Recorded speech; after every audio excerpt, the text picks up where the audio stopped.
the NASCAR Netflix documentary or series, whatever you want to call it, you're heavily involved in that.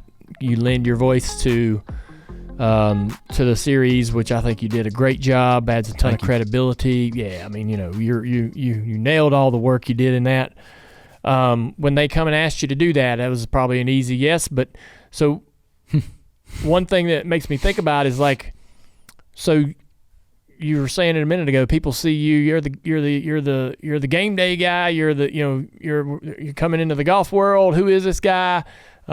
People absolutely accept you back into the NASCAR industry when you do any work around that. But do you even put thought to like being, how people perceive you? Oh yeah. Right? Do you care, or are you calculative about what content you work on or what you're involved in? I imagine it wasn't like you didn't have to you didn't put a second thought to doing this Netflix deal, but you were the NASCAR guy, then you are the football guy, and so how do you manage that? Because I feel totally freaking out of place when I go do the Derby and other things. But you kill it. They put you in a position to succeed. Sam Flood or whomever's involved in that, they put you in a position to succeed because you're not out there talking about the horses. Yeah, I know. You're interviewing people in and around the event, and you kill it. And the reason that you kill it is you're relatable, you're authentic, you're genuine, you're not prying into somebody's shit. Yeah. Well, I didn't mean to bring me up because and turn it into that deal, but I guess you don't want to be a fraud. I don't want to be a fraud. That's it. That's right? The bottom line. And so you're right. I don't want to be a fraud. I get asked to do those things, and I'm like, I should push myself. It's uncomfortable. That's going to be hard. I'm going to have to work to make this okay. Just be good enough. And so there's the motivation for me. But I'm never going to be the Kentucky Derby guy. I'm just going to do that a few times in my life, and then I probably won't ever do it again one day, and that's that. You have to be more measured about like how people perceive you and your credibility and all of those things. And so, like, how do you are you measured or calculative about that? I've given tremendous consideration every time I get a new assignment. I mean, I was the same way as you with horse racing. When they made me the horse racing guy at ESPN, I had tremendous insecurity. They made you the horse racing guy? Yeah. Okay. Yeah. I have rarely been that concerned about like fish out of water. The verbiage. Yeah. And I always go back to NASCAR because when I was in NASCAR full time and somebody showed up either in the media room or around the sport that in my mind, for whatever reason, I didn't feel like they had earned something. Yeah. Because they weren't out there grinding, South Boston. Yeah. I would be very skeptical about, okay, let's hear how they ask this question or whatnot. Wow. Because there's a certain verbiage you use. Yeah. There's a certain way in various contexts of sport. So when you're in these new spaces, you're being... I know I'm being analyzed. Being analyzed by your peers and yes. other people, yeah. Absolutely. Oh, dang. And I'll never forget walking into Kentucky Derby. I walk into the barn area, and unlike you, I actually did have to talk about the horses. Yeah. And I was so blessed because Chris Kugler, she's the horse racing producer at ESPN, and she has forgotten more about that sport than most people will ever know. She's awesome. Mm-hmm. And she would literally help me tailor these questions, if I was going to be asked something in a live shot, I'd work through it, and you'll laugh your ass off. One time I called the winner's circle victory lane. Called in the horse racing. Yeah. And she started laughing her ass off. I was like, oh, God. But I walked into the barn area, going back to people that gave me time, perspective, insight, respect I hadn't earned and didn't deserve. Walk in there, and I'm just looking around like, man, I don't even know where to start. I don't know what to do. I don't know what there's like how am I ever going to figure this out? Yeah. And it's Wednesday or it's Thursday before the Saturday Derby. And I'm just standing there looking around. All of a sudden I hear, "Hey, College Game Day, what are you doing here?" And I look over, and there's this ridiculously handsome gentleman with white hair, glasses, and a University of Arizona quarter zip on. And I said, "How you doing, man? I'm Marty." And he goes, "Todd Pletcher." So I'm like, "How you doing, man?" No idea who this gentleman was. I said, "I got to be honest with you, man. I'm a little bit intent. I don't know what I'm doing here. This is my first time I've ever done it." He goes, "Come on." And Todd, who's a 2-time Derby winner, he just won the previous year with Always Dreaming, took me into the barn and took me to damn master class.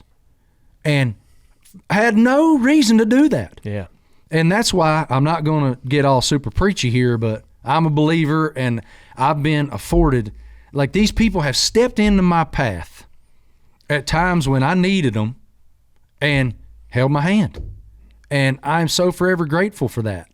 And he's one of them. Of the, countless people. Awesome story. Who did that for me. Yeah.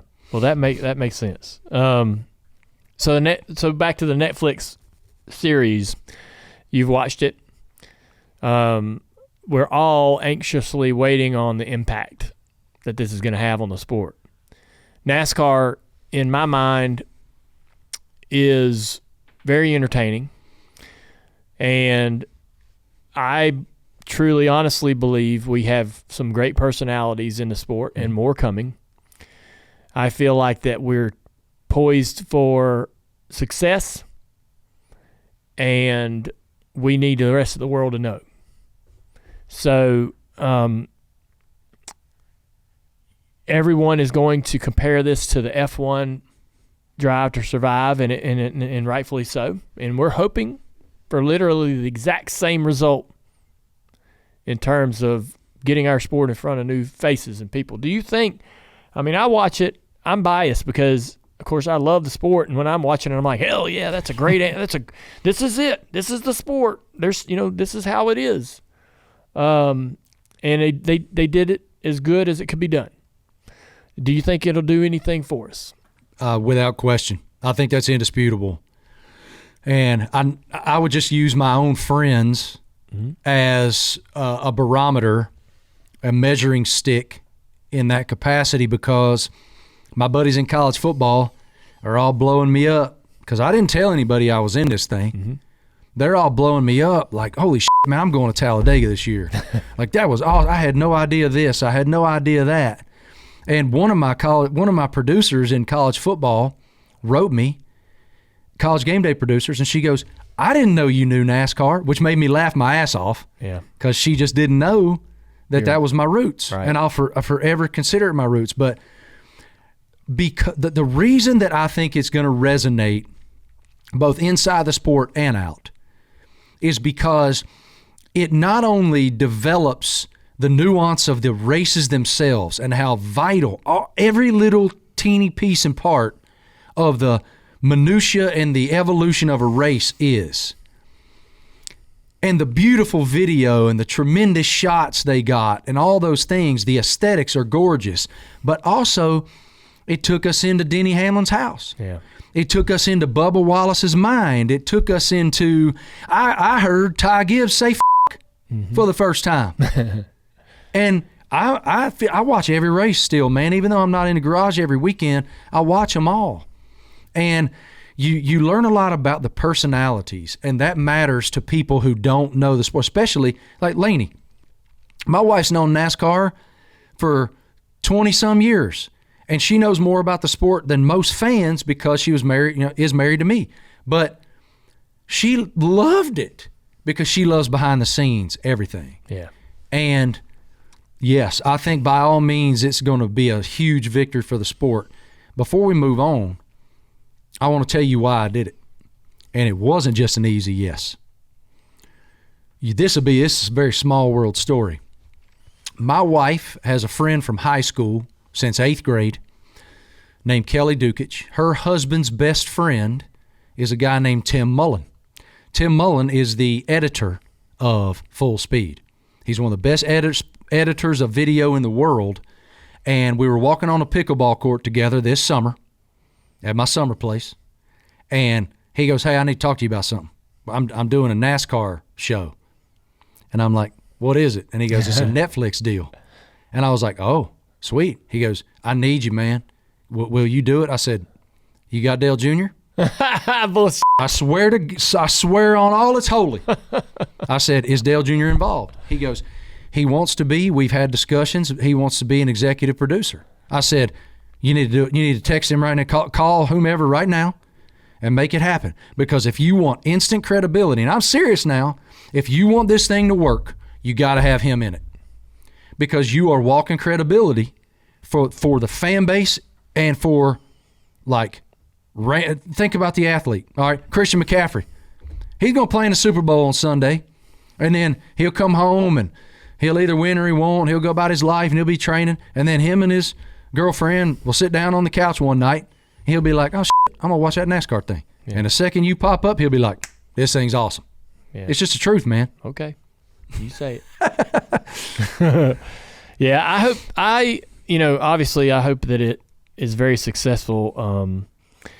And I don't know how we can truly measure its impact, but and the other thing too is, I want its impact to be long standing. I want it to be total producing for us, for months, right? We had a big splash when it come out, and then you're like, okay, people going to continue to find it?